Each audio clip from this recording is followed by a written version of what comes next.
Hello students, welcome to inspiring minds online classes. तो last online lecture 13 जो है वो हम कंप्लीट कर चुके हैं।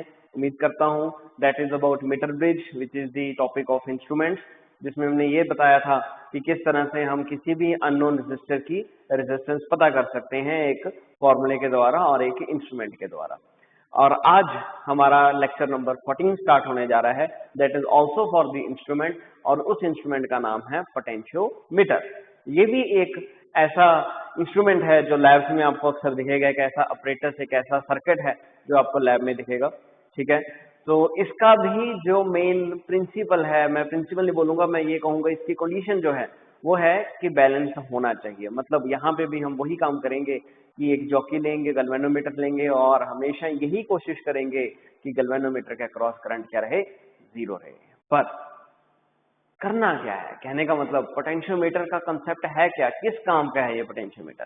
तो देखिए, जब मैंने आपको पहले बताया था, तो अगर हमें किसी सर्किट, मान लीजिए कोई मेरे पास एक सर्किट है, ये रजिस्टर है और ये मैंने एक सेल लगाया हुआ है। मान लीजिए मुझे इस सेल का पोटेंशियल पता करना है, मुझे ये पता करना है कि इस सर्किट में पोटेंशियल कितना होगा। तो मैं क्या करूंगा, मैं इस सर्किट में एक वोल्ट मीटर लगा दूंगा, मैं इसमें क्या लगाऊंगा, एक वोल्ट मीटर लगा दूंगा। सो वोल्ट मीटर क्या होता है, वोल्ट मीटर एक ऐसा डिवाइस है जो वोल्टेज पता करने के काम आता है। सो वोल्ट मीटर के द्वारा हम वोल्टेज पता कर सकते हैं। सो किसी का भी अगर पोटेंशियल डिफरेंस पता करना हो, किसी का भी अगर पोटेंशियल डिफरेंस पता करना हो, तो वोल्ट मीटर के द्वारा हम उसका पोटेंशियल डिफरेंस फाइंड आउट कर सकते हैं। पर ये जो पोटेंशियल डिफरेंस इस वोल्ट मीटर के द्वारा आएगा, ये बहुत बड़ी वैल्यू के साथ यूज होता है। मतलब अगर एक बड़ी वैल्यू हो, ठीक है, उसकी वोल्टेज पता करनी हो, अप्रोक्सीमेट वोल्टेज पता करनी हो, तो अब हम क्या यूज कर लेते हैं, एक वोल्ट मीटर यूज कर लेते हैं। छोटा सा डिवाइस है, जहां मर्जी मूव करवा सकते हैं। ठीक है, जहां मर्जी पॉकेट में डालकर आप ले जाओ, और वोल्ट मीटर जो है जहां मर्जी सर्किट में अटैच कर दो, वहां से हमें वोल्टेज पता करनी शुरू हो जाएगी। पर जो वोल्टेज आएगी वो बहुत ज्यादा एक्यूरेट नहीं होगी, जस्ट अप्रोक्सीमेट वोल्टेज हमें पता लगेगी कि इस सर्किट में अप्रोक्सीमेट वोल्टेज कितनी होगी। लेकिन ये जो पोटेंशियोमीटर का आज हम सर्किट करने जा रहे हैं, इसकी जो खासियत है, ये बेसिकली इसका काम भी यही है कि इसके द्वारा हम पोटेंशियल डिफरेंस पता कर सकते हैं, to find potential difference of a circuit. किसी भी सर्किट का, किसी भी ब्रांच का पोटेंशियल डिफरेंस अगर पता करना हो तो हम पोटेंशियोमीटर का इस्तेमाल करेंगे। पर अब क्वेश्चन ये आता है कि फिर अगर इसका इस्तेमाल करना ही था, ठीक है, फिर ये क्यों यूज कर रहे हैं हर जगह पे, अगर ये यूज कर रहे हैं तो इसका जरूरत क्या है। तो दोनों में बहुत जमीन आसमान का फर्क है। फर्क क्या है, फर्क यह है कि जो वोल्ट मीटर है, जो हमें वोल्टेज पता करेगा, मैंने बताया था किसकी पता करेगा, अप्रोक्सीमेट वैल्यू की पता करवाएगा। एक्यूरेट वैल्यू नहीं पता लगेगी कि एक्यूरेसी में अगर हमें वोल्टेज पता करनी है, तो वोल्ट मीटर के द्वारा हम एक्यूरेट वैल्यू जो है वो फाइंड आउट नहीं कर सकते। सो पोटेंशियोमीटर जो है वो हमें पोटेंशियल डिफरेंस किसी भी सर्किट के बताएगा, लेकिन किस फॉर्म में, इन एक्यूरेट फॉर्म। एक्यूरेट फॉर्म में हमें अगर पोटेंशियल डिफरेंस पता करना हो किसी भी सर्किट का, तो हम किसका इस्तेमाल करेंगे, पोटेंशियोमीटर डिवाइस का इस्तेमाल करेंगे। क्लियर है जी। तो इस बात का आपको हमेशा ध्यान रखना है कि पोटेंशियोमीटर किसके लिए यूज हो रहा है, to find out the potential difference of circuit in a accurate form. ठीक है, कि अगर हमें एक एक्यूरेट वैल्यू चाहिए, एक बहुत गजब की वैल्यू चाहिए कि जितना सर्किट में एक्चुअल में पोटेंशियल है उतना ही पोटेंशियल हमें पता लगे, तो वो पोटेंशियल पता करने के लिए हम पोटेंशियोमीटर का इस्तेमाल करेंगे। नो डाउट एक अच्छी वैल्यू जानने के लिए काम भी बड़ा करना पड़ेगा, आसानी से नहीं होगा। तो पोटेंशियोमीटर एक बढ़िया सर्किट है, बड़ा सर्किट है, ठीक है, तो उसको सेटअप करने में भी टाइम लगेगा और उससे पोटेंशियल डिफरेंस पता करने में भी कुछ स्टेप्स की फॉलोइंग होगी। बट वोल्ट मीटर में ऐसा नहीं करना पड़ता, जस्ट 2 वायर्स अटैच करेंगे और साथ के साथ ही वोल्टेज पता लग जाएगी। तो ये एक फर्क होता है दोनों में, कि वोल्ट मीटर जो है उसकी अपनी स्पेसिफिकेशन है कि भाई वो छोटा है लेकिन वोल्टेज अप्रोक्सीमेट पता करेगा। पोटेंशियोमीटर डिवाइस बड़ा है, किस प्रकार का वो मैं आपको धीरे धीरे बता रहा हूँ, लेकिन इसके द्वारा हम पोटेंशियल डिफरेंस पता कर सकते हैं इन ए एक्यूरेट फॉर्म। ठीक है जी, एक एक्यूरेट वैल्यू जो है पता लग सकती है, बड़ी डायरेक्ट वैल्यू। दूसरा कॉन्सेप्ट, पोटेंशियोमीटर अकेला सिर्फ और सिर्फ पोटेंशियल डिफरेंस फाइंड आउट करने का काम नहीं आएगा। इसका एक और बेनिफिट भी है कि ये एक काम नहीं करता, ये टोटल 3 काम संभाल लेता है। यानी कि पहला काम तो मैंने आपको बता दिया कि पोटेंशियोमीटर का क्या होगा, पहला यूज हो गया कि पोटेंशियल डिफरेंस किसी सर्किट की पता करने के लिए इसका इस्तेमाल किया जा सकता है। दूसरा जो है, इसका इस्तेमाल किया जाता है to compare the EMF of 2 cells, to compare EMF of two cells. अगर हमारे पास दो सेल्स हैं और उन दो सेल्स की हमें EMF कंपेयर करनी है कि कौन से सेल की EMF ज्यादा है, कौन से सेल की EMF कितनी है। अगर मान लीजिए एक सेल की EMF बता भी दी तो जो दूसरा सेल है उसकी EMF की वैल्यू कितनी होगी। तो ये सारा कंसेप्ट पता करने के लिए भी हम पोटेंशियोमीटर डिवाइस का इस्तेमाल कर सकते हैं, यानी कि एक सेल को EMF कंपेयर करने के लिए हम इस सर्किट का इस्तेमाल करेंगे। तीसरा इसका जो स्पेसिफिकेशन है that is to find internal resistance of cell. जी हाँ बिल्कुल, इंटरनल रेजिस्टेंस किसी भी सेल की अगर पता करनी हो तो भी हम पोटेंशियोमीटर का इस्तेमाल कर सकते हैं। तो किसी भी डिवाइस का किसी भी सेल का इंटरनल रेजिस्टेंस पता करने के लिए हम इस सर्किट का इस्तेमाल करेंगे, दैट इज कॉल्ड पोटेंशियोमीटर। तो सर्किट एक काम अनेक, मतलब कि एक ही सर्किट के द्वारा तीनों काम जो है वो हैंडल हो सकते हैं। और आज हम क्या सीखेंगे, आज हम यही सीखेंगे कि इस सर्किट के द्वारा ये काम कैसे हो सकते हैं। तो मेनली आपके सिलेबस में दो टॉपिक सबसे ज्यादा जरूरी हैं, that is to compare EMF of two cells and to find internal resistance of cell. तो आज हम ये दो टॉपिक्स खत्म कर रहे हैं कि EMF ऑफ सेल कैसे कंपेयर करनी है और इंटरनल रेजिस्टेंस कैसे फाइंड आउट करनी है। क्लियर है जी? तो चलिए बढ़ते हैं आगे। अब इतनी इंट्रोडक्शन तो हमने, इतनी नॉलेज तो हमने ले ली कि भाई पोटेंशियोमीटर का फायदा क्या हुआ। सो पोटेंशियोमीटर का फायदा है to find out the potential difference in accurate form, to compare the EMF of two cells and to find out the internal resistance of the cell। ठीक है जी, सो ये हमारे पास सबसे कंसेप्ट बढ़िया हो चुका है। अब नेक्स्ट हमारे पास आ जाता है कि पोटेंशियोमीटर का प्रिंसिपल क्या है। What is the principal of potentiometer? किस प्रिंसिपल की बेस के ऊपर पोटेंशियोमीटर से हम काम जो है वो ले सकते हैं। तो किस प्रिंसिपल के ऊपर ये डिपेंड करता है। जैसे मीटर ब्रिज था, मीटर ब्रिज किस प्रिंसिपल के ऊपर काम कर रहा था, that depends upon Wheatstone bridge. ठीक है, तो उसके इस्तेमाल से हमने सारे मीटर ब्रिज के सर्किट को हैंडल किया था और वहां से हमने एक फॉर्मूला फाइंड आउट किया था। इसी प्रकार से हम पोटेंशियोमीटर में भी एक स्पेसिफिक प्रिंसिपल के इस्तेमाल के जरिए ही ये एक फॉर्मूला यहाँ पे फाइंड आउट कर सकते हैं, ताकि हमें पता लग जाए कि जब हम इस पोटेंशियोमीटर डिवाइस का इस्तेमाल करेंगे तो किस फॉर्मूले के जरिए हम वैल्यूज को फाइंड आउट कर सकते हैं। सो प्रिंसिपल क्या है? प्रिंसिपल को बताने से पहले मैं आपको थोड़ा सा आगे लेकर जाऊंगा। पोटेंशियोमीटर का प्रिंसिपल किस चीज के ऊपर डिपेंड करता है, मैं पहले उसकी फॉर्मेशन बताऊंगा आपको। कि हमें पता है कि ओम्स लॉ क्या बता रहा है, V is equal to I into R. V is equal to I into R. जैसे कि मैंने आपको आज क्लास की स्टार्टिंग में भी बताया था कि जैसे मीटर ब्रिज में हम जॉकी का इस्तेमाल करते हैं, जॉकी को किसके ऊपर मूव करवाते हैं, स्लाइड करवाते हैं वायर के ऊपर, और लेंथ पता करते थे। ठीक है, आज भी गैल्वेनोमीटर और जॉकी का इस्तेमाल होगा किसमें, पोटेंशियोमीटर में। और आज भी हम यही पता करेंगे कि ideal value IG equal to 0 कहाँ पे मिल रही है, और वहीं पे ही हम वहां पे क्या पता कर सकते हैं, लेंथ पता कर सकते हैं। तो जो कंसेप्ट, जो फंक्शनैलिटी हमने मीटर ब्रिज में इस्तेमाल की थी, वही फंक्शनैलिटी हम पोटेंशियोमीटर में भी इस्तेमाल करेंगे। यानी कि लेंथ वाला फंडा हम मेन मान के चलेंगे कि लेंथ के जरिए हम कोई भी आंसर ढूंढ सकते हैं। वो लेंथ किसकी, जहां पे वो सर्किट जो है वो बैलेंस्ड हुआ था, जहां से हमें नल पॉइंट मिला था। तो मेरा स्ट्रेस जो है वो यही है कि हम लेंथ के ऊपर ज्यादा कंपेयर करें, लेंथ का जरिया जो है अपनाएं। अब मेरे पास ओम्स लॉ है V इक्वल टू IR।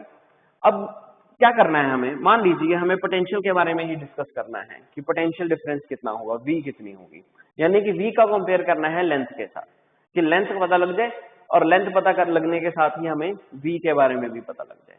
तो क्या हो सकता है फिर ये हो सकता है कि V equal to I, R को हम चेंज कर देते हैं, कितना, रो L upon.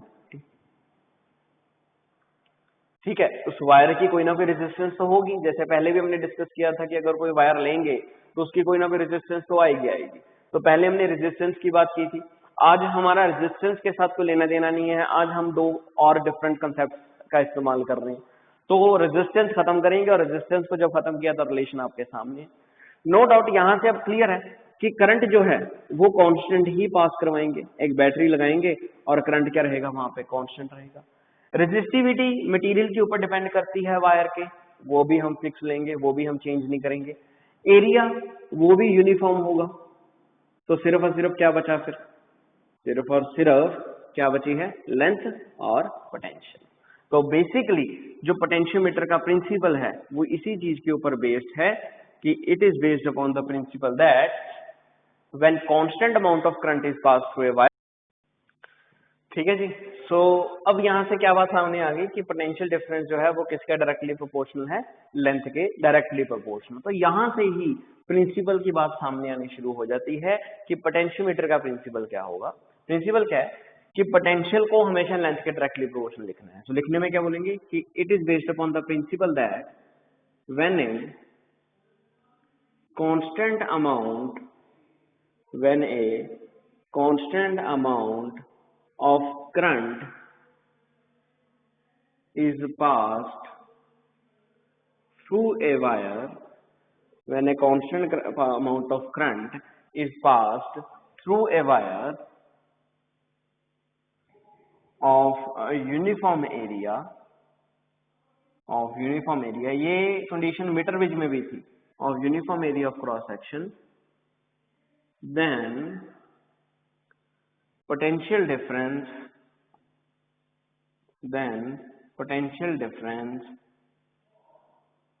across a wire is directly proportional to length। then potential difference wire के क्रॉस किसके डायरेक्टली प्रोपोर्शनल होगा, लेंथ के डायरेक्टली प्रोपोर्शनल होगा। तो ये हमारे पास प्रिंसिपल आना शुरू हो गया। बाकी चीजें जो है वो कांस्टेंट रहेंगी। हम ये भी लिख सकते हैं कि v किसके बराबर है, k इंटू एल के बराबर है, वेयर k क्या है, यहाँ पे k एक कांस्टेंट है। यानी कि अब नया काम शुरू होगा, हम लेंथ देखेंगे और लेंथ से हम पोटेंशियल जज करेंगे। ठीक है जी, लेंथ के अकॉर्डिंगली हम पोटेंशियल देखेंगे कि लेंथ के अकॉर्डिंगली पोटेंशियल क्या हो। तो ये हमारे पास कंसेप्ट है about the principal of potentiometer. Next, यानी कि अब काम किसका है, सिर्फ इसका मतलब जो पोटेंशियोमीटर का सर्किट होगा उसमें जो सबसे ज्यादा रोल निभाएगा वो वायर की लेंथ निभाएगी। ठीक है, तो वायर की लेंथ जो है वो एक पोटेंशियोमीटर के सर्किट में हम यूज करते हैं। नेक्स्ट इज दी, मैं धीरे धीरे कंस्ट्रक्शन की तरफ आ रहा हूं, लेकिन उससे पहले मैं आपके साथ एक और बात डिस्कस करना चाहता हूं, that is about the sensitivity of potentiometer। Sensitivity of basically क्या है, अभी हमें प्रिंसिपल से ये पता लग चुका है कि पोटेंशियल डायरेक्टली प्रोपोर्शनल होता है लेंथ के। मतलब सारा काम किसके हवाले है, लेंथ के हवाले है कि लेंथ से हम क्या गैस कर लेंगे, पोटेंशियल के बारे में गैस कर लेंगे। अब मान लीजिए कि मेरे पास 1 मीटर की वायर है, 1 मीटर की वायर है, 0 से कितने मीटर तक की है, 1 मीटर की वायर है। इसके साथ मैंने एक सेल जोड़ा हुआ है। अब हम उस सेल की वोल्टेज अगर देखें तो वो सेल था 4 वोल्ट का। तो वो सारी की सारी वायर 1 मीटर जो है वो सारी की सारी हमें क्या प्रोवाइड कर रही है, ये 1 मीटर की वायर हमें 4 वोल्ट प्रोवाइड कर रही है। ये 1 मीटर की वायर क्या है, 4 वोल्ट प्रोवाइड कर रही है। यानी कि इस वायर का 25 सेंटीमीटर तक जाना, इस वायर का 25 सेंटीमीटर तक जाना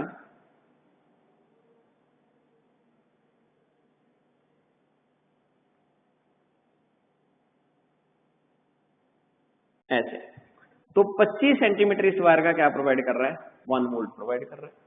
ये भी 1 वोल्ट प्रोवाइड कर रहा है, ये भी 1 वोल्ट प्रोवाइड कर रहा है, ये भी 1 वोल्ट। ठीक है जी। सो इस वायर का 25 सेंटीमीटर हमें क्या प्रोवाइड कर रहा है, 1 वोल्ट प्रोवाइड कर रहा है। कि अगर मुझे 1 वोल्ट की वैल्यू चाहिए तो मैं किस लेंथ के साथ जाऊंगा, मैं सिर्फ 25 सेंटीमीटर की वायर को ही कंसिडर करूंगा। लेकिन अगर टास्क 1 वोल्ट की बजाय 0.2 वोल्ट हो, कहते 4 वोल्ट में से सिर्फ किसका देखना है, आपने 0.2 वोल्ट का देखना है। दैट मीन्स कि मुझे 0.2 वोल्ट देखने के लिए इस वायर का 25 सेंटीमीटर का भी कुछ हिस्सा कंसीडर करना पड़ेगा।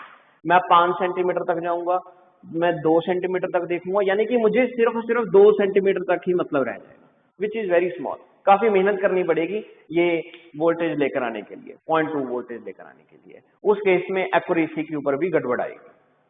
ठीक है जी। अगर मैं यही वायर 1 मीटर की बजाय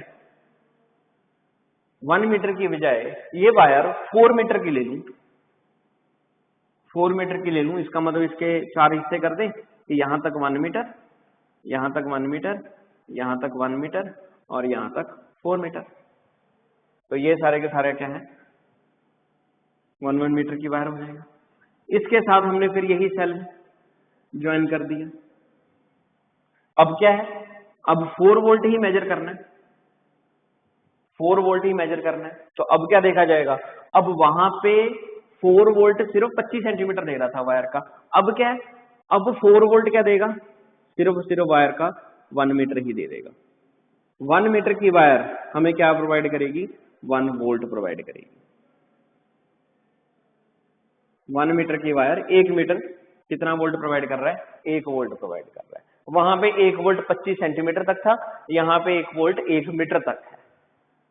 तो 1 मीटर मतलब अगर इसी का ही हमें ये पूछा जाए कि 0.2 वोल्ट बताइए कितना होगा, तो हम क्या करेंगे, हम लगभग 25 सेंटीमीटर तक जाएंगे और आराम से वो वोल्टेज पता कर लेंगे। अगर यही वायर अब 8 मीटर की कर दूं, फिर वो 0.2 वोल्ट लेना, 1 मीटर तक भी आ सकता है कि 1 मीटर पे मैं ये बोल सकता हूँ कि 0.2 वोल्ट आ गया। मतलब क्या हो रहा है कि जितनी वायर मैं बड़ी करता जा रहा हूं उतना ही पोटेंशियल ढूंढना आसान होता जा रहा है, जॉकी को मूव करवाना आसान होना सकता है। यहाँ पे जॉकी को मूव करवाने के लिए 0.2 सेंटीमीटर 0.3 सेंटीमीटर तक काम करना पड़ेगा, यहाँ पे जॉकी को मूव करवाने के लिए 2 मीटर आराम से आएगा। तो जितना लेंथ बढ़िया होगा उतनी पोटेंशियल की एक्यूरेसी भी अच्छी होगी। तो ये हमारे पास क्या आ जाती है, इसे हम सेंसिटिविटी बोलते हैं पोटेंशियोमीटर की, कि अगर फॉल ऑफ पोटेंशियल जो है पर यूनिट लेंथ छोटा हो। Fall of potential per unit length छोटा होने का मतलब कि एक बड़ी लेंथ से, एक बड़ी से बड़ी लेंथ भी छोटे से छोटा पोटेंशियल मेजर करने के कैपेबल हो। एक बड़ी लेंथ छोटे से छोटा पोटेंशियल ढूंढने के लिए कैपेबल हो, तो उसे हम क्या नाम देते हैं, सेंसिटिविटी ऑफ पोटेंशियोमीटर का नाम देते हैं। कि बजाय कि हम एक छोटी लेंथ से पोटेंशियल ढूंढें, एक बड़ी लेंथ से अगर हमें पोटेंशियल मिलना शुरू हो जाए तो जॉकी को मूव करवाना भी आसान है और अक्सर इससे एक्यूरेसी भी अच्छी मिलेगी। तो इसे हम सेंसिटिविटी का नाम देते हैं। तो सेंसिटिविटी क्या है, if fall of potential per unit length is small। जितनी पोटेंशियल पर यूनिट लेंथ छोटी होगी उतना पोटेंशियोमीटर ज्यादा सेंसिटिव होगा। मतलब V/L is small, more will be the sensitivity। जितना V/L छोटा होगा उतना सेंसिटिविटी भी बड़ा होगा। तो इसका अक्सर मतलब क्या निकलेगा, V/L स्मॉल अगर मैं सीधा बोलूं तो समझना मुश्किल हो जाता है। तो V/L स्मॉल होने का मतलब कि एक छोटी लेंथ एक छोटी से छोटी वोल्टेज भी ढूंढने के कैपेबल हो। 1 मीटर की वायर 1 वोल्ट दे रही है, वहां पे 1 मीटर की वायर 4 वोल्ट दे रही है। तो 1 मीटर छोटी लेंथ है, वोल्टेज बड़ी है। यहाँ पे लेंथ 1 मीटर छोटी है, वोल्टेज भी इसकी क्या है, छोटी है। तो इससे वोल्टेज ढूंढना आसान है। 4 वोल्ट के लिए 3 मीटर पे चले गए, वहां पे 4 वोल्ट के लिए सिर्फ 1 मीटर तक सीमित थे। तो वहां पे वोल्टेज ढूंढना मुश्किल था, यहाँ पे वोल्टेज ढूंढना आसान है। तो fall of potential per unit length is small, more will be the sensitivity of potentiometer. That means ये बात क्लियर हो चुकी है कि पोटेंशियोमीटर में तो और कुछ करना ही नहीं होता, हमें पोटेंशियल डिफरेंस ही ढूंढना होता है। तो इसका मतलब पोटेंशियल मीटर में अगर पोटेंशियल डिफरेंस ढूंढना है, टास्क ही हमारा ये है, तो हम वायर भी क्या कंसीडर करेंगे, बड़ी ही कंसीडर करेंगे, ताकि अच्छे से अच्छा पोटेंशियल डिफरेंस जो है हमारे पास आए। ठीक है, ताकि सेंसिटिविटी जो है वो बढ़िया रहे। तो this is called sensitivity of potentiometer, कि अगर ज्यादा लेंथ होगी उतना ही सेंसिटिविटी भी गुड होगा। ठीक है, more is the length, more good will be the instrument, more will be the sensitivity। more length, more sensitivity, more length, more sensitivity, and the important factor, more will be the accuracy। बड़ी length voltage ढूंढना आसान, छोटी length voltage ढूंढना मुश्किल। तो जितनी length ज्यादा होगी उतनी एक्यूरेसी भी ज्यादा होगी। उसे हम क्या नाम देते हैं कि इंस्ट्रूमेंट हमारा सेंसिटिव है।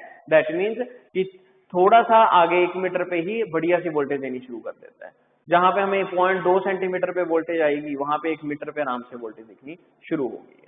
ठीक है जी, तो ये हमारे पास कंसेप्ट आता है about the sensitivity of potentiometer.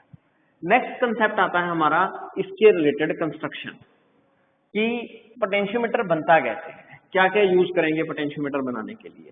तो एक बात तो क्लियर होगी भाई सेंसिटिविटी से कि डेफिनेटली बात है कि पोटेंशियोमीटर में जो हम वायर यूज करने वाले हैं उसकी लेंथ डेफिनेटली बड़ी रखेंगे ताकि हमारा इंस्ट्रूमेंट जो है वो बढ़िया एक्यूरेसी दे सके। सो कंस्ट्रक्शन में क्या है, कंस्ट्रक्शन में हम एक बोर्ड लेते हैं रेक्टेंगुलर, एक बोर्ड लेते हैं बड़ा सा रेक्टेंगुलर बोर्ड।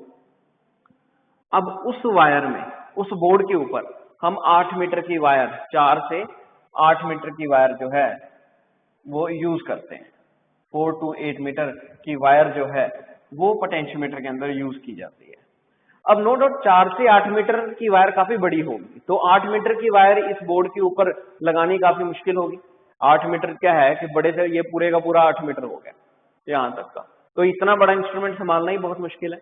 तो 8 मीटर की वायर को फोल्ड कर करके लगाया जाता है। फोल्ड करने का मतलब क्या है कि यहां से शुरू किया 8 मीटर, ठीक है, यहां से शुरू किया 8 मीटर, तो ये वायर यहां तक आई, ये 1 मीटर बोला जाता है, इसको क्या बोलेंगे 1 मीटर बोलेंगे, या इसको हम 2 मीटर बोल देंगे, ये 2 मीटर की वायर होगी। फिर एक कॉपर की स्ट्रिप लगाई जाती है, मेटेलिक स्ट्रिप लगाई जाती है। ये जो वायर है ये एलॉय की बनी हुई है, रीजन सेम जो मीटर ब्रिज में सोचा था, मैग्नीज और कॉन्स्टेंट एलॉय की जो है वायर है ये, because high resistivity, low temperature coefficient of resistance. और ये जो स्ट्रिप है this is the metallic strip, copper की लगाई जाएगी जिसके सारे ये वायर जो है वो अटैच है।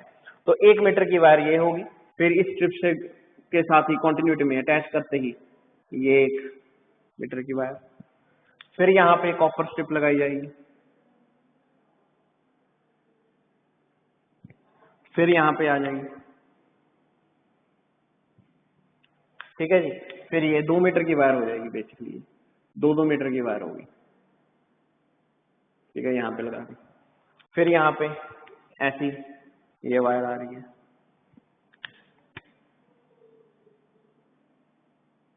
दो मीटर की वायर, ऐसे टोटल कितना हो गया 8 मीटर हो गया, ठीक है। तो ये 8 मीटर जो है इसके अंदर यूज की जाती है एक वायर, और इस 8 मीटर की वायर के साथ ही जैसे ही 8 मीटर की वायर कंप्लीट होती है इसके साथ ही फिर ये बाकी के सर्किट जो है वो लगाए जाते हैं। एमीटर लगाया जाएगा, जो चीज चाहिए, अगर पोटेंशियल डिफरेंस चाहिए किसी सेल की तो सेल लगा देंगे, अगर 2 सेल्स की ईएमएफ कंपेयर करनी है तो वो 2 सेल्स जिनकी ईएमएफ कंपेयर करनी है वो अटैच कर देंगे।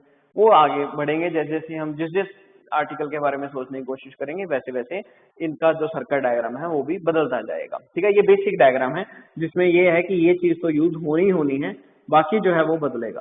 तो ये एक स्केल लगाया जाता है जिसके ऊपर हम वही काम करेंगे, जॉकी को मूव करवाएंगे ताकि पोटेंशियल पर यूनिट लेंथ जो है वो ढूंढ सकें, ठीक है जी। तो ये हमारे पास क्या आ जाता है, एक पोटेंशियोमीटर का बेसिक कंस्ट्रक्शन आ जाता है। So it consist of 2 wire, it consist of 4 meter to 8 meter wire, made it of alloy, manganese or constant because high resistivity, low temperature coefficient of resistance, and second is these are joined with the metallic strips. That's it, this is its construction. Rest is the about depends upon the how we will use it, ठीक है जी। तो ये हमारे पास concept आ जाता है सारे का सारा about the basic construction of the potentiometer. Next हमारे पास आता है कि अब हम इस पोटेंशियोमीटर के सहारे कैसे 2 सेल्स की ईएमएफ जो है वो कंपेयर करेंगे। That is about the application of potentiometer. Application of potentiometer के बारे में अब हम सोचने जा रहे हैं कि पोटेंशियोमीटर के application.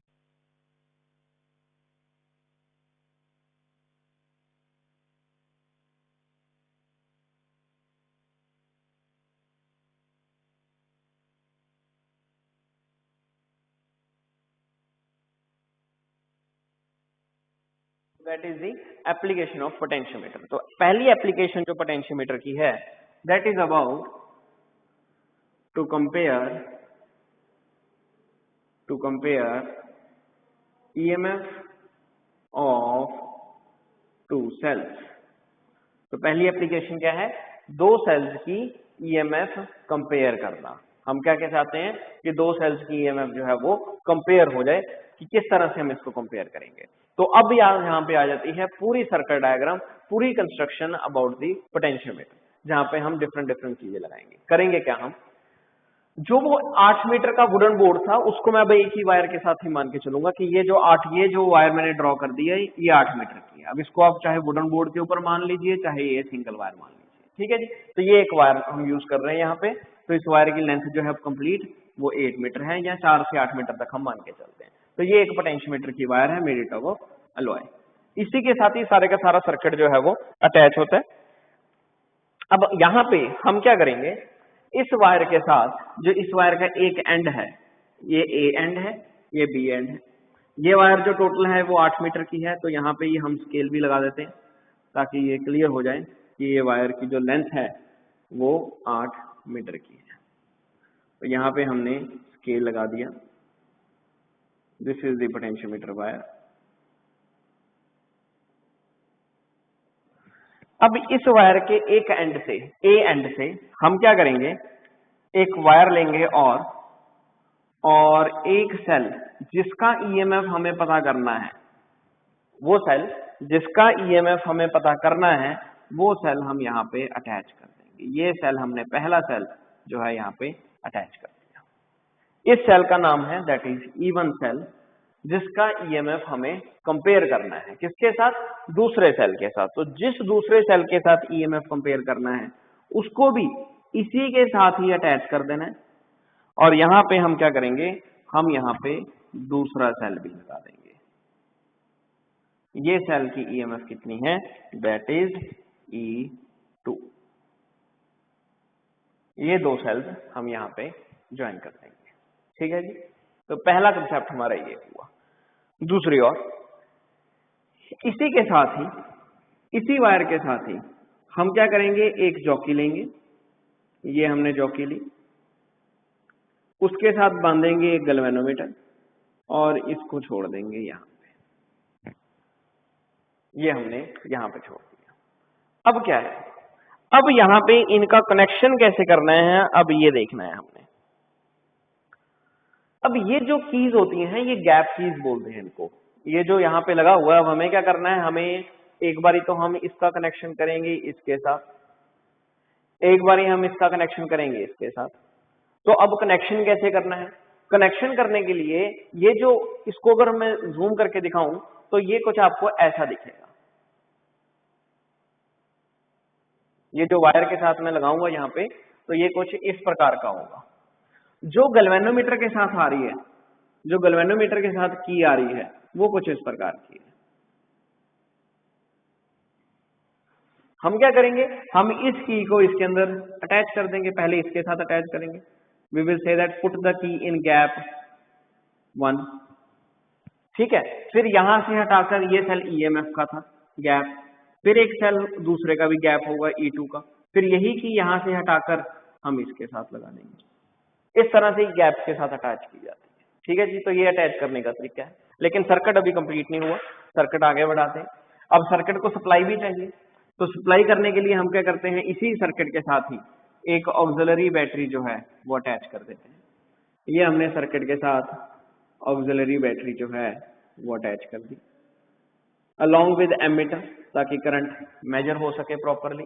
And with this we also join the variable rheostat, ठीक है जी। इसी के साथ ही हम रियोस्टेट ज्वाइन कर देंगे। रियोस्टेट का कंसेप्ट क्या है कि हम इसका रेजिस्टेंस अपने अकॉर्डिंगली चेंज कर सकते हैं, क्योंकि सर्किट को चलाने के लिए इन तीनों चीजों की जरूरत हमें पड़ेगी।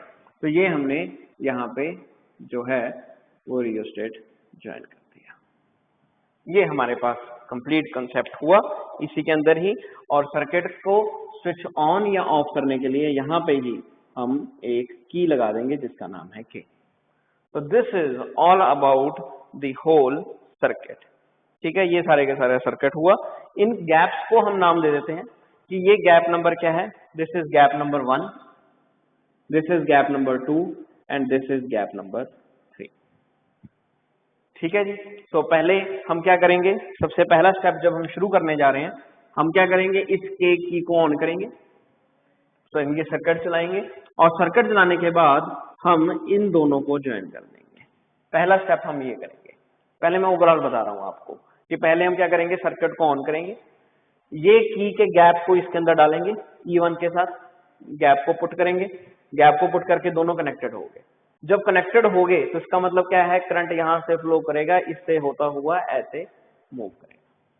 हमारा यहाँ पे एक ही कंडीशन होगा, हमेशा हम यहाँ पे एक ही कोशिश करेंगे कि किसी ना किसी तरीके से गैल्वेनोमीटर के अक्रॉस करंट क्या रहे, वो क्या रखें, हम 0 रखें। जब गैल्वेनोमीटर के अक्रॉस करंट 0 होगा तब हम बोलेंगे कि हमें क्या अचीव हो चुका है, हमारे पास बैलेंस पॉइंट अचीव हो चुका है, जिसे हम नल पॉइंट का भी नाम देते हैं।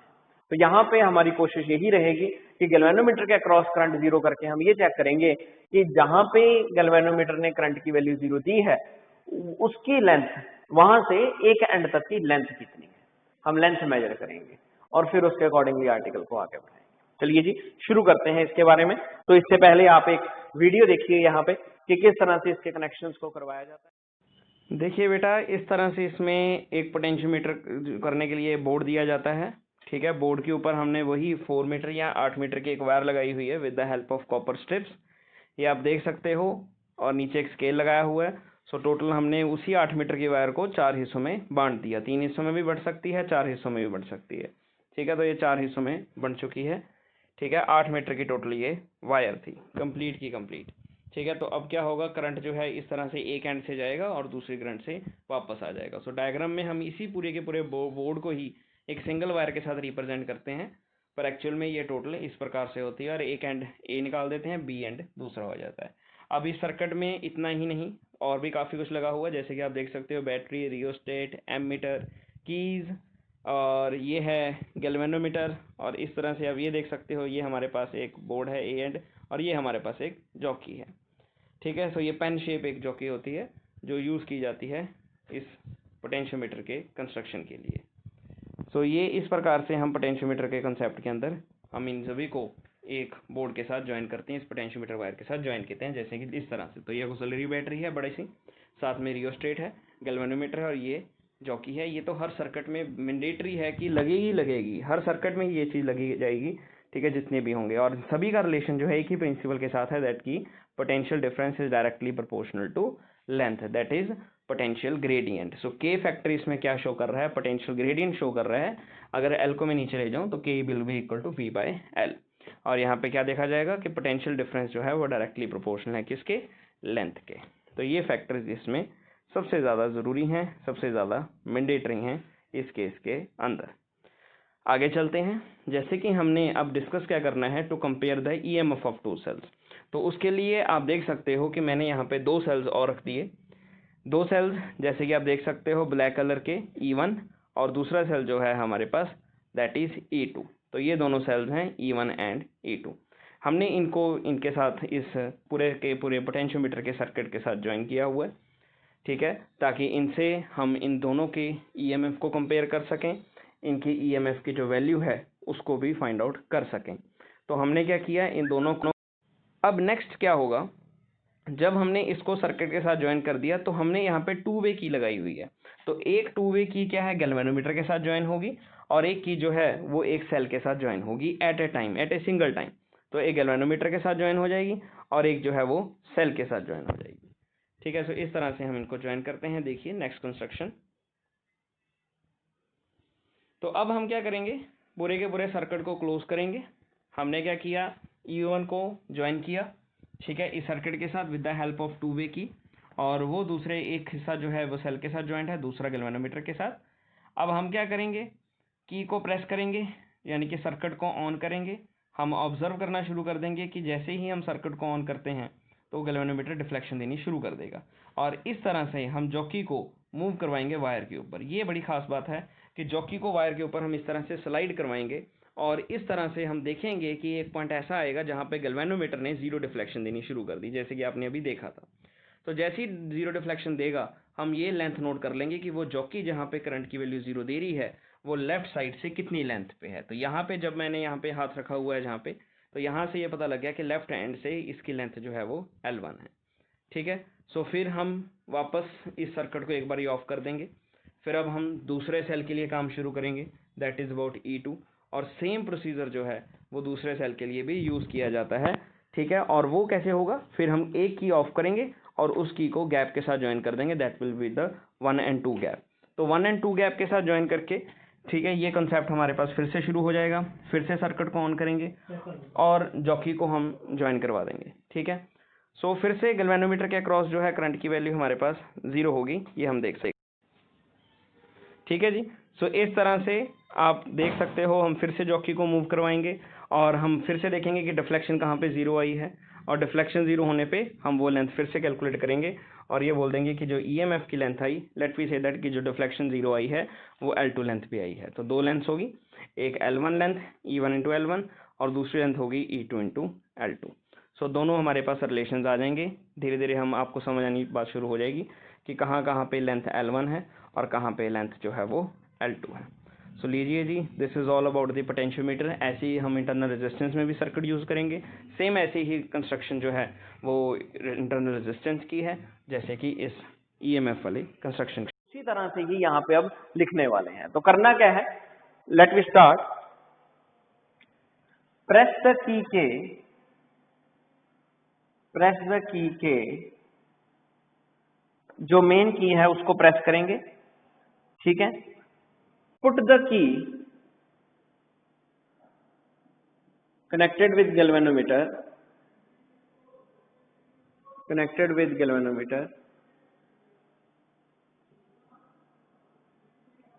in gap 1 3। की को 1 के साथ अटैच कर देंगे और ये इस तरह से दोनों क्या हो जाएंगे, यहाँ पे कनेक्टेड हो जाएंगे, ठीक है जी। तो ये दोनों एक दूसरे के साथ कनेक्टेड होंगे। अगला स्टेप क्या होगा हमारा, move the jockey to get balance point that is current across galvanometer must be equal to 0। तो यहाँ पे हम क्या करेंगे, इस तरह से इन दोनों को कनेक्ट करके जॉकी को इसके ऊपर मूव करवाएंगे जैसे मीटर ब्रिज में करते थे। तो एक पॉइंट ऐसा आएगा जहां पे गैल्वेनोमीटर ने करंट की वैल्यू हमें क्या दी होगी, 0 दी होगी। वो किस कारण देगा, वो इस सेल के कारण लेंथ, मतलब इस सेल के कारण गैल्वेनोमीटर के क्रॉस करंट 0 किसी और पॉइंट के ऊपर होगा, इस सेल के कारण किसी और पॉइंट के ऊपर होगा। बस यही बात हमने पकड़नी है, ठीक है। सो हम क्या करेंगे, हम इसको मूव करवाएंगे। So let it take place at length L1 from end A। Select करके चलते हैं कि जो ये लेंथ आई, इसको कनेक्ट करने के बाद जो जॉकी को मूव करवाया और गैल्वेनोमीटर के क्रॉस करंट जो 0 आई है, हम लेट करके चलते हैं कि वो लेंथ कहाँ पे आई है 0, वो लेंथ आई है that is at length L1। इस लेंथ पे पहले EMF को कनेक्ट करके करंट की वैल्यू हमें 0 हो रही है, यानी कि नल पॉइंट हम अचीव कर रहे हैं। अब पोटेंशियोमीटर का जो प्रिंसिपल था वो क्या था, वो था कि potential difference is directly proportional to length. अब यहाँ पे पोटेंशियल डिफरेंस कहाँ से शो हो रही है, एक EMF के द्वारा शो हो रही है। तो दैट मीन्स कि अकॉर्डिंग टू प्रिंसिपल यहाँ पे हम क्या यूज कर लेंगे, वही पोटेंशियोमीटर का प्रिंसिपल जो है वो इस्तेमाल कर लेंगे। तो जो पोटेंशियल डिफरेंस का प्रिंसिपल वहां पे हमने यूज किया था, ठीक है, तो वो यूज किया था about the potential and the length. तो यहाँ पे पोटेंशियल जो दी जा रही है वो किसके द्वारा दी जा रही है, इस सेल की EMF के द्वारा। तो हम क्या बोलेंगे कि EMF E1 is directly proportional to length, और वो लेंथ हमने कितनी अचीव की है, दैट इज L1। पहला काम हमारा कंप्लीट हो जाएगा कि जब हमने इस दोनों की इसको कनेक्ट किया, इन दोनों जॉइंट्स को कनेक्ट किया, गैल्वेनोमीटर से नल पॉइंट अचीव किया, लेंथ आई L1, तो प्रिंसिपल लगाया कि potential is directly proportional to length, ठीक है जी। जो ये पोटेंशियल जो मिल रही थी हमें, वो किस सेल के द्वारा मिल रही थी, E1 सेल के द्वारा मिल रही थी। फिर अगेन हमने इस कनेक्शन को ब्रेक कर दिया,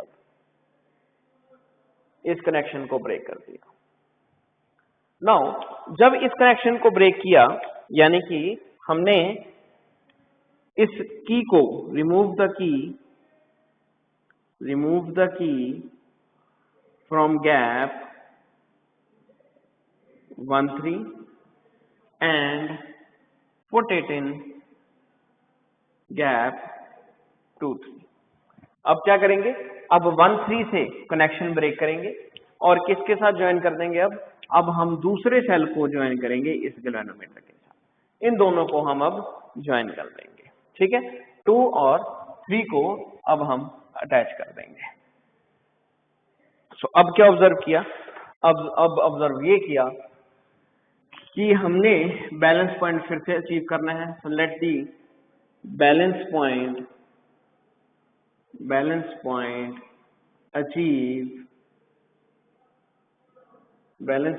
achieve at length L1 from 1 and. Balance point हमें कहां से मिला, बैलेंस पॉइंट हमें अचीव हुआ एक एंड से, और लेंथ कितनी है उसकी, सॉरी पहले L1 यूज कर ली थी, अब बैलेंस पॉइंट कहां पे अचीव हो रहा है, अब बैलेंस पॉइंट अचीव हो रहा है L2 लेंथ, ठीक है। B से हमारे पास अब लेंथ कितनी आ रही है, L2 आ रही है, ठीक है। तो ये हमारे पास कंसेप्ट होता है कि लेंथ जो है वो कहां पे अचीव हो रहा है। आप यहाँ पे ये भी बोल सकते हो कि जो लेंथ हमारे पास अचीव हुई जब हमने मूव करवाया, तो जो कि अब जो है यहाँ पे दे रही है, तो ये लेंथ कितना होगा, L2 होगा। दूसरे सेल के लिए लेंथ कुछ और होगी, पहले सेल के लिए लेंथ कुछ और होगी।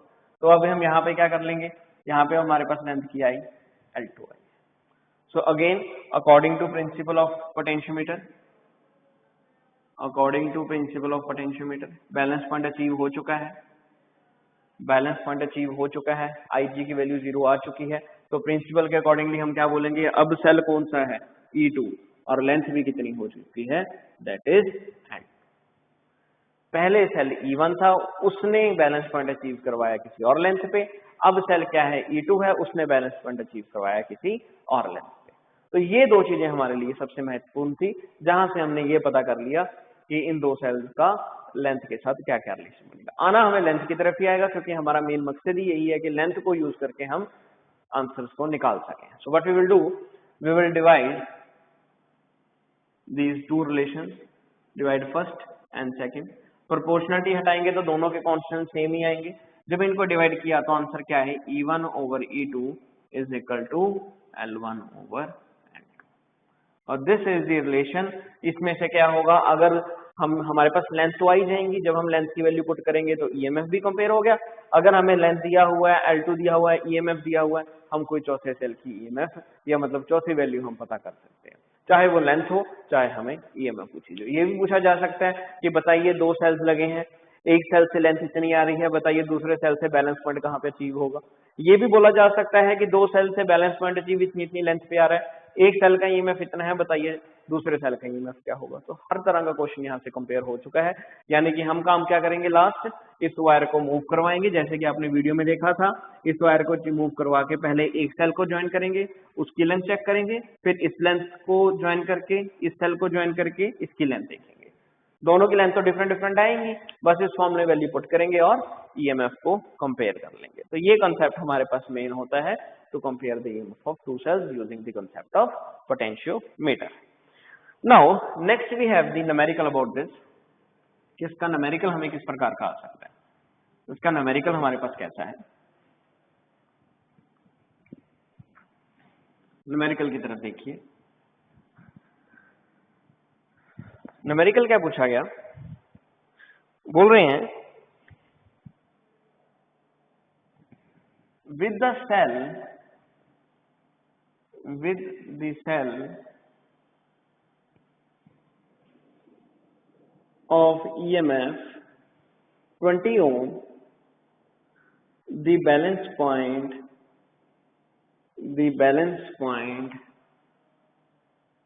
achieve at length, the balance point achieve at length 20 centimeter from one end। Balance point जो है वो 20 सेंटीमीटर जो है अचीव हुआ from one and. with another cell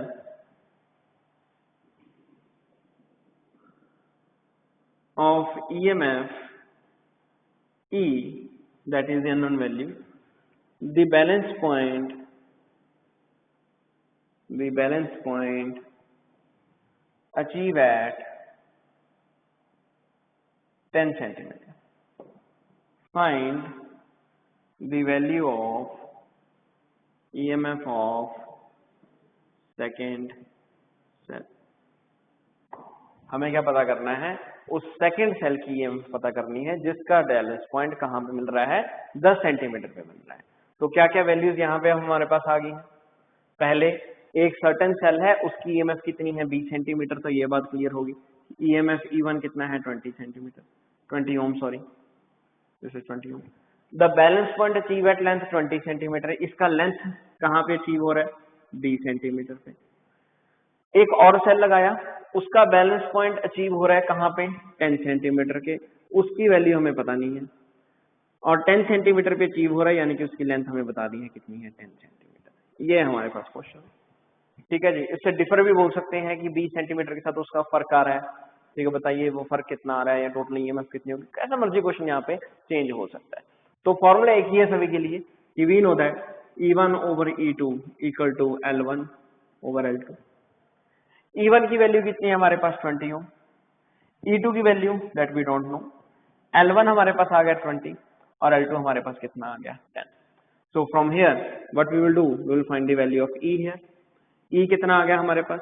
E आ गया हमारे पास 20 into 10 bye 20।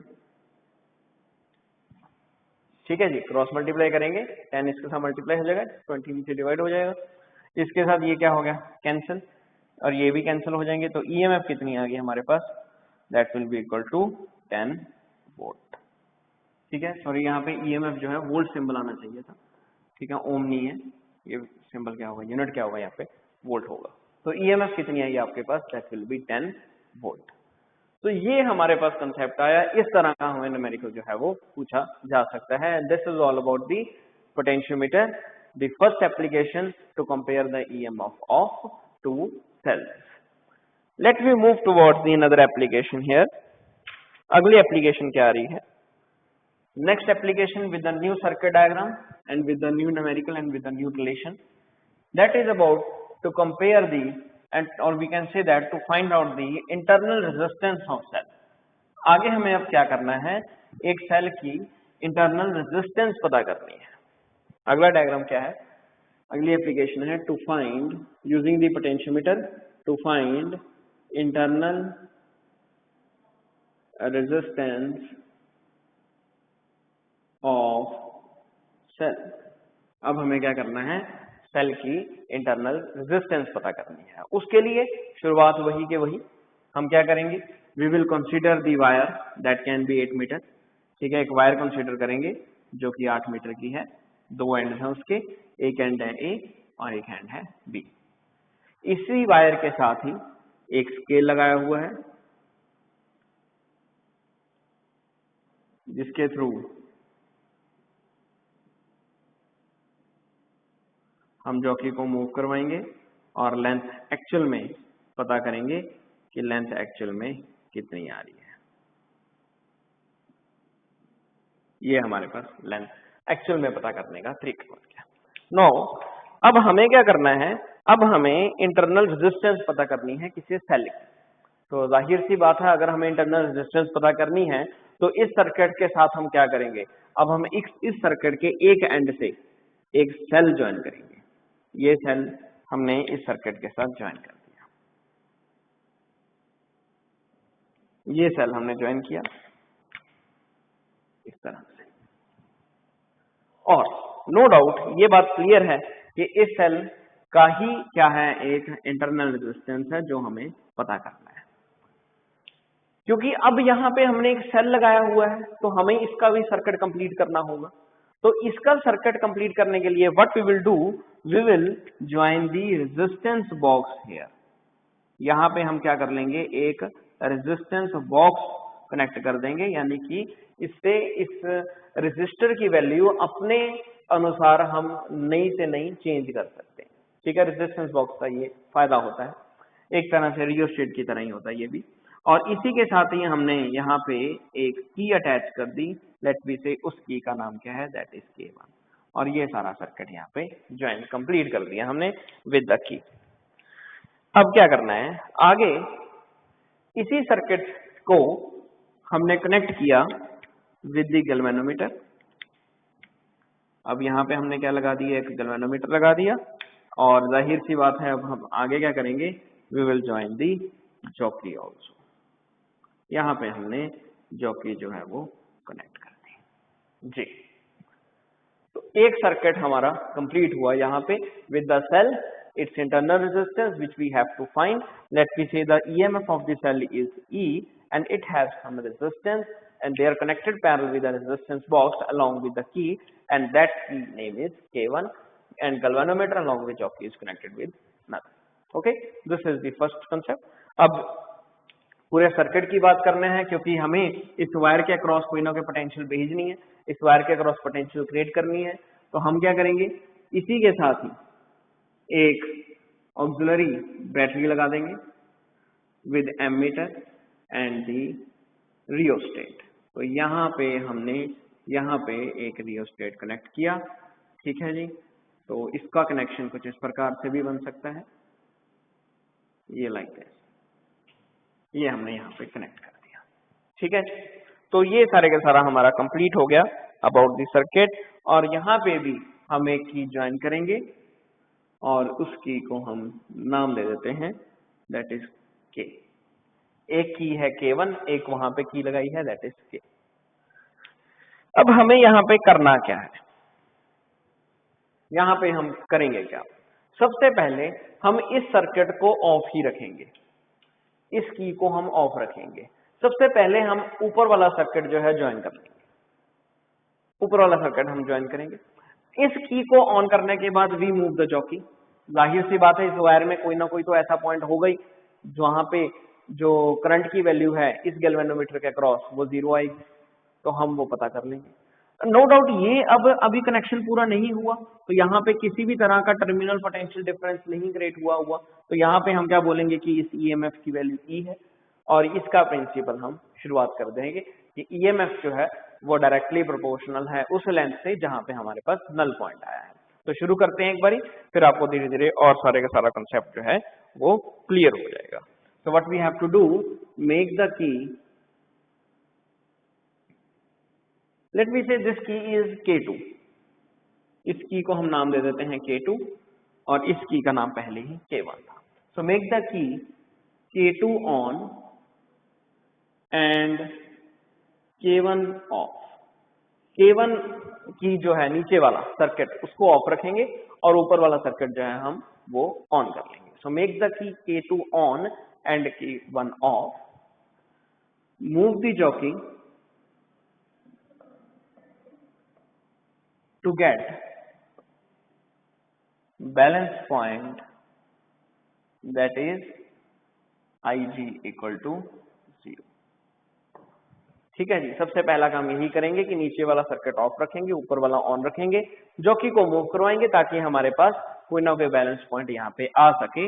Late we say that कि अब जब हमने इस जॉकी को मूव करवाया तो इस सेल की क्या आएगी ईएमएफ, और लेंथ कितनी आएगी जहां पे नल पॉइंट मिल रहा है, that is L1। So let it takes place, let IG equal to 0 takes place at length L1 from one end। ये कहां पे हमें मिला, L1 लेंथ में मिला किसी एक एंड से। तो हमारे पास अब क्या आया कि according to principle of potentiometer what we will say कि EMF E is directly proportional to length that is L1। EMF E क्यों, V क्यों नहीं, क्योंकि अभी ये सर्किट चलना शुरू नहीं हुआ तो किसी भी तरह का पोटेंशियल डिफरेंस यहाँ पे क्रिएट नहीं हुआ। तो क्या क्रिएट हुआ, एक EMF, और वो EMF को हम इस लेंथ के साथ प्रोपोर्शनलिटी में रखेंगे क्योंकि ये दोनों एक तरह से पैरेलल भी हैं। तो पैरेलल में होने की वजह से ये और ये दोनों का पोटेंशियल क्या रहेगा, सेम रहेगा। ठीक है, और ये प्रिंसिपल हम जानते ही हैं, अकॉर्डिंग टू प्रिंसिपल की EMF या पोटेंशियल हमेशा लेंथ के डायरेक्टली प्रोपोर्शनल होता है। तो इन दोनों को हमने डायरेक्टली प्रोपोर्शनल कर दिया। Next, now make both keys K1 and K2 on, again move the jockey to get balance point. फिर से हम जॉकी को मूव करवाएंगे दोनों कीज को ऑन करने के बाद, यानी कि अब ये सर्किट चलना शुरू हो गया। अब जब ये सर्किट चलना शुरू हो गया, ये की हमने ऑन रख दिया, तो यहाँ पे क्या आएगा, एक पोटेंशियल डिफरेंस क्रिएट होगा, टर्मिनल पोटेंशियल डिफरेंस क्रिएट होगा, क्योंकि पहले सर्किट ओपन हुआ था तब उस सेल के अक्रॉस ईएमएफ थी, अब सर्किट क्लोज है तो अब इस सेल के अक्रॉस क्या आएगा, टर्मिनल पोटेंशियल डिफरेंस आएगा। ठीक है, so to get balance point again we make the both keys on, so let it takes place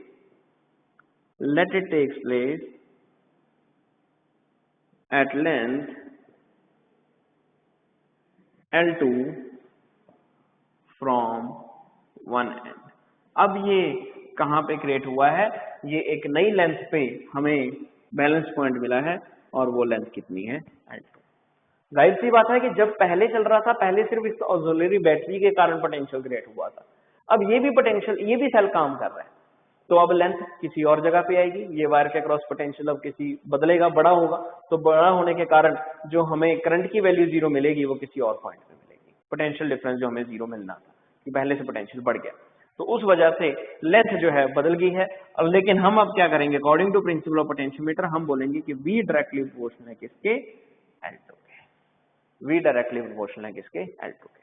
तो यहाँ पे एक तरह से मैं ये बोल सकता हूँ कि E की वैल्यू यहाँ पे क्या आई है, L1, और यहाँ पे V की वैल्यू क्या आई है, L2, क्योंकि दोनों के कांस्टेंट सेम ही है, दैट इज के, और वो हमारे लिए मायने नहीं रखते।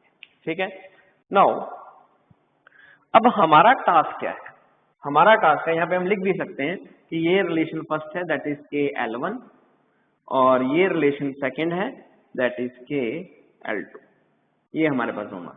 अब हमारा टास्क है to find out the internal resistance. अब इंटरनल रेजिस्टेंस फाइंड आउट करने के लिए हमें थोड़ा सा पीछे भी जाना पड़ेगा कि इंटरनल रेजिस्टेंस का रिलेशन क्या था। तो हम जानते थे कि इंटरनल रेजिस्टेंस किसके बराबर होती है, इंटरनल रेजिस्टेंस बराबर होती है E minus V over V into R. ये इंटरनल रेजिस्टेंस का फॉर्मूला है, R is equal to E minus V over V into are.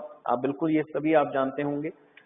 सो हम क्या करेंगे, put value of first and second in this relation। हम फर्स्ट एंड सेकंड की value को इस रिलेशन में पुट कर देंगे। ठीक है, जब हम फर्स्ट एंड सेकंड को इस रिलेशन में पुट करेंगे तो हमारे पास क्या आ जाएगा, एक नया आंसर बन जाएगा, और वो नया आंसर क्या होगा, that R is equal to E की वैल्यू कितनी थी, KL1 माइनस V की value KL2 over KL2 into are.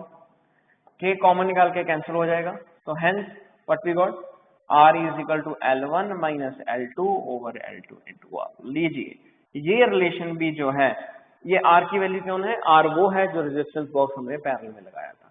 तो ये भी रिलेशन जो है किसके ऊपर डिपेंड करने लग गया, लेंथ के ऊपर डिपेंड करने लग गया कि लेंथ क्या होगी। तो पिछला भी लेंथ के अकॉर्डिंगली हमने ईएमएफ कंपेयर की थी, अब हम लेंथ की वैल्यू पुट करके क्या पता कर लेंगे, इंटरनल रेजिस्टेंस की वैल्यू पता कर लेंगे, क्योंकि ईएमएफ और पोटेंशियल डायरेक्ट ढूंढना मुश्किल हो जाता है। सो पोटेंशियोमीटर के जरिए हम ये कंसेप्ट कंप्लीट कर सकते हैं, और ज्यादातर यही डिवाइस यूज किया जाता है किसी भी सेल का इंटरनल रेजिस्टेंस ढूंढने के लिए। ठीक है, सो ये भी आज आपको पता लग गया कि कैसे हम किसी भी सर्किट का इंटरनल रेजिस्टेंस जो है वो फाइंड आउट कर सकते हैं। तो लीजिए इसके साथ हमारा ये कंसेप्ट सारे का सारे कंप्लीट हुए। अब इंटरनल रेजिस्टेंस के रिलेटेड, इस वाले रिलेशन के रिलेटेड न्यूमेरिकल क्या बन सकता है, अब इसके ऊपर आते हैं। So write down the numerical. Numerical क्या बन सकता है, न्यूमेरिकल कुछ ऐसा है, a cell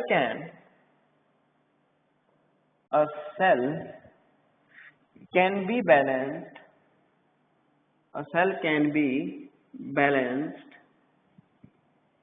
against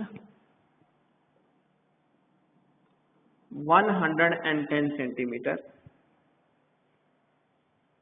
and 100 centimeter of wire respectively when in open circuit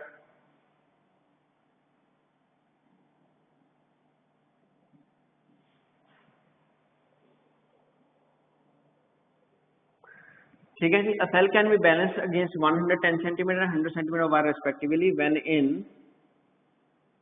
open circuit and closed circuit of potentiometer.